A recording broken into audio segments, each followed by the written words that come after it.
काव्या गिरी प्रवेश के समय काफ़ी घबराई हुई थी। एक तो वैसे ही ससुराल के नाम से उसे डर लगता था, ऊपर से इस ससुराल में उसकी सास नहीं थी, केवल उसके ससुर जी ही थे।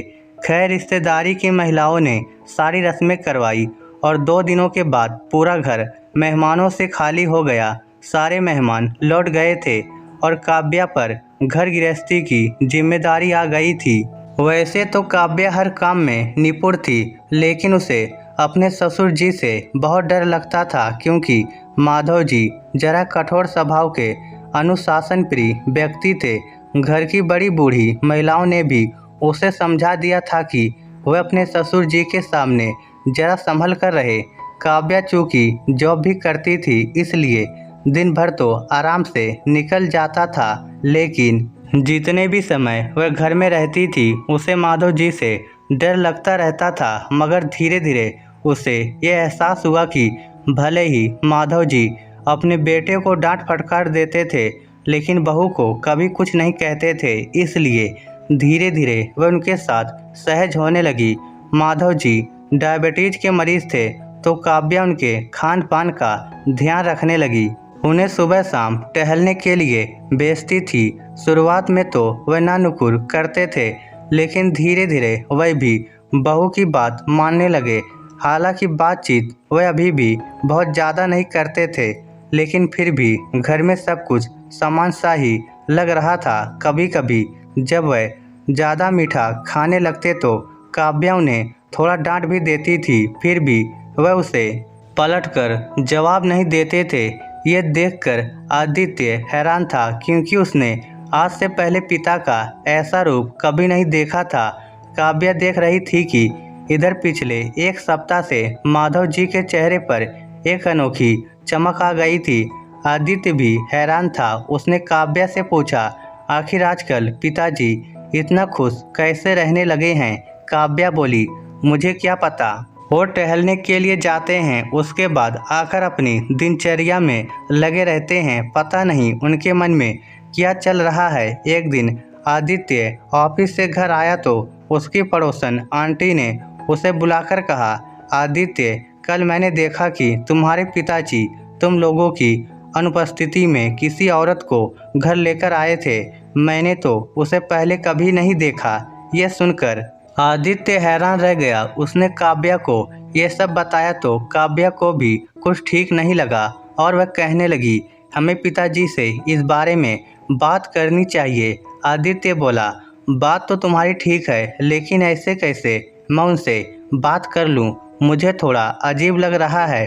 काफ़ी सोच विचार करने के बाद उसने कहा, हो सकता है कोई पहचान वाली ही हो। ऐसे पूछने से पिताजी को बुरा लग जाएगा। मैं कोई और उपाय सोचता हूँ। माँ के गुजरने के बाद पहली बार आदित्य को भी पिता कुछ बदले हुए से लगे। एक दिन उसने हॉल के फूलदान में कैमरा छिपा दिया। फिर जब उसने देर रात को ऑफिस से आकर रिकॉर्डिंग देखा तो सन रह गया। उसने साफ साफ देखा कि उसके पिता एक खूबसूरत औरत के साथ घर में आए और उसे अपने कमरे में लेकर चले गए।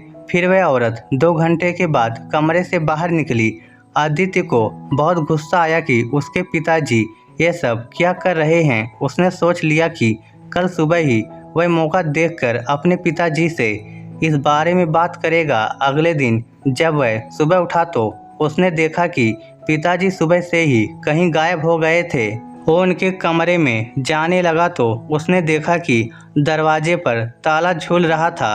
वह बौखला गया कि अब पिताजी अपने कमरे में ताला भी लगाने लगे हैं। उसने तुरंत काव्या को सब कुछ बताया। काव्या भी चिंतित हो गई और कहने लगी, कहीं पिताजी के अकेलेपन का कोई फ़ायदा तो उठाने की कोशिश नहीं कर रहा है। हमें उन्हें समय रहते सतर्क करने की ज़रूरत है, कल को कुछ हादसा ना हो जाए। आदित्य ने सहमति में सिर हिलाया। काव्या ने आगे कहा, आज छुट्टी का दिन है, आज ही हम पिताजी से बात कर लेते हैं। दोनों काम निपटाकर माधव जी के आने का इंतजार करने लगे। माधव जी घंटे भर के बाद घर आए। वह पसीने से लथपथ थे, लेकिन उनके चेहरे पर खुशी झलक रही थी। काव्या सोच में पड़ गई कि आखिर सुबह सुबह किससे मिलने के लिए गए थे जो इतने प्रश्नचिन्ह नजर आ रहे हैं। अभी वह कुछ बोलती इससे पहले ही आदित्य बोल पड़ा, पिताजी मुझे आपसे कुछ जरूरी बात करनी है। माधव जी कहने लगे, अभी नहीं बेटा, थोड़ी देर बाद बात करते हैं, अभी मुझे बहुत ज़रूरी काम है। इतना कहकर वह अपने कमरे में गए और उन्होंने कमरे का दरवाज़ा भीतर से बंद कर लिया। काव्या और आदित्य एक दूसरे का चेहरा देखने लगे कि आखिर पिताजी को हुआ क्या है। थोड़ी देर बाद माधव जी ने अपने कमरे का दरवाज़ा खोलकर काव्या से कहा, बहू जरा यहाँ तो आना।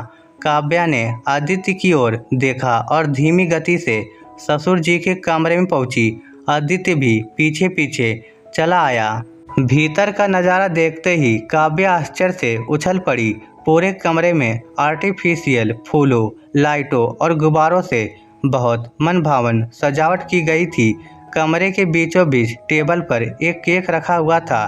काव्या ने प्रश्न भरी नज़रों से अपने ससुर जी की ओर देखा। उसे समझ नहीं आ रहा था कि ये सब तैयारी किस लिए है, क्योंकि आज ना तो घर में किसी की शादी की सालगिरह थी और ना ही किसी का जन्मदिन। माधव जी ने हर्ष भरे स्वर में कहा, हैप्पी मदर्स डे बहू। यह सुनकर काव्या आश्चर्यचकित रह गई।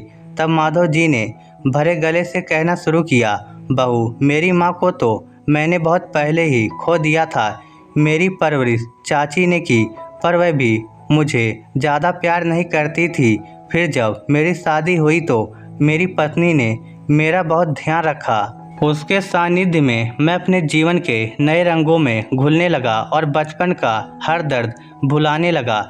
लेकिन फिर जब वह मुझे छोड़कर चली गई तो मैं उदासी की गहराइयों में डूब गया। मेरे जीवन में एक अजीब सा सूनापन था। मगर फिर तुम इस घर में आई।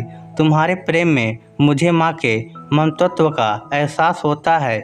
तुम मेरा इतना ध्यान रखती हो, मुझे बच्चे की तरह संभालती हो। कहते हैं ना, इंसान बुढ़ापे में बच्चा बन जाता है। मेरी हर जिद पर तुम मुझे प्यार से समझाती हो, मेरे खान पान का ध्यान रखती हो। इसलिए तुम्हारे प्रेम में मुझे माँ की झलक दिखाई देती है।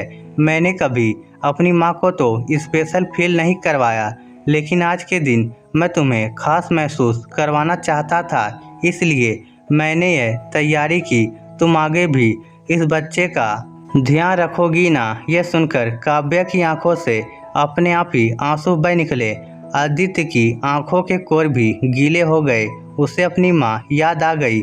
वह झट से जाकर पापा के गले लग गया। काव्या ने भी उनके पैर छूते हुए कहा, पिताजी आज आपने मुझे दर्जा देकर बहुत बड़ा सम्मान दिया है। मेरे पास अपनी खुशी बयां करने के शब्द ही नहीं है। कहते हुए उसका गला रुंध गया। माधव जी ने उसके सिर पर प्यार से हाथ फेरते हुए कांपते स्वर में कहा, तुम मेरी बहू भी हो, बेटी भी हो और माँ भी हो। सच में तुम धन्य हो, जिसके आने के बाद मेरे घर की रौनक वापस लौट आई। तीनों के चेहरे पर खुशी के साथ साथ आंसुओं की रेखा भी थी। तभी अचानक से आदित्य को कुछ याद आया और वह कहने लगा, पापा आपने इतनी सारी सजावट खुद की। तो माधव जी कहने लगे, नहीं बेटा, मैं डेकोरेशन करने वाले को बुलाने गया था। उसने एक लड़की भी भेजी थी, लेकिन शुरुआत में जो लड़की आई थी उसने एंड टाइम पर आने से मना कर दिया। फिर मैं एक दूसरी औरत को लेकर आया था और उसने ही सारी सजावट की है। ये सुनकर आदित्य को समझ में आ चुका था कि 2 दिन उसके पिताजी किसे घर लेकर आए थे। वह मन ही मन सोचने लगा, अच्छा हुआ मैंने पापा से कुछ पूछा नहीं, वरना उन्हें कितना बुरा लग जाता। आज काव्या को भी अच्छे से समझ में आ चुका था कि माधव जी के कठोर व्यवहार के नीचे एक भोला भाला मासूम सा दिल भी है, जिस पर अब प्यार दुलार लुटाना उनके बच्चों का फर्ज है। इस स्टोरी को लेकर आपकी क्या राय है, नीचे कमेंट करके हमें ज़रूर बताइएगा। धन्यवाद।